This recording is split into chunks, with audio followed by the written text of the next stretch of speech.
ಹಾಕೊಂಡ್ರೆ ಬ್ಯಾಗ್ ನಿಮ್ದು ರೆಡಿ ಆತ. ಚಂದವ್ರಿ ಆಕಳುಗಳು. ಕೃಷ್ಣ ಗೋವಿಂದ ಗೋವುಗಳು ಉದ್ಗೀತ ಅಂದ್ಕೊಂಡು ಭಗವಂತನ ರೂಪ ಇರ್ತಾವ. ಅದೇ ಅನುಸಂಧಾನ ಅದೇ ಎಲಿ ಇದು ಸೃಷ್ಟಿ ಭಗವಂತನ ಸೃಷ್ಟಿ ರೀ. ನೋಡಿ ಆಶ್ಚರ್ಯ ಪಡ್ಬೇಕಂತ ನೋಡಿ ಬರೇ ಏನದ ಯಾಕದ ನಾಕಾಲ ಹಾಲು ಹಿಡತ ಅಂತ ಅಲ್ಲ, ಎಲಿ ತಿಂದ ಹಾಲು ಕುಡ್ಕೋದು.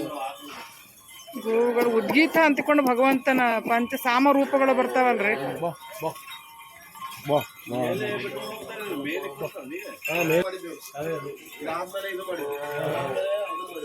ಎಷ್ಟು ಚಂದ ಕಾಣಿಸ್ತಾವ ನೋಡಿ ಬರಲ್ಲ ನೋಡ್ರಿ, ಎಷ್ಟು ಚಂದ ಕಾಣಿಸ್ತಾವ ನೋಡ್ರಿ.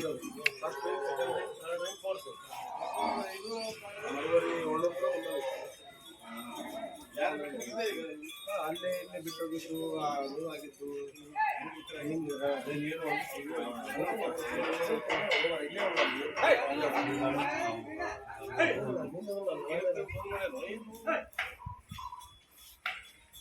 ಹಾಕಿದ್ರೆ ಎಲ್ಲ ಆತ.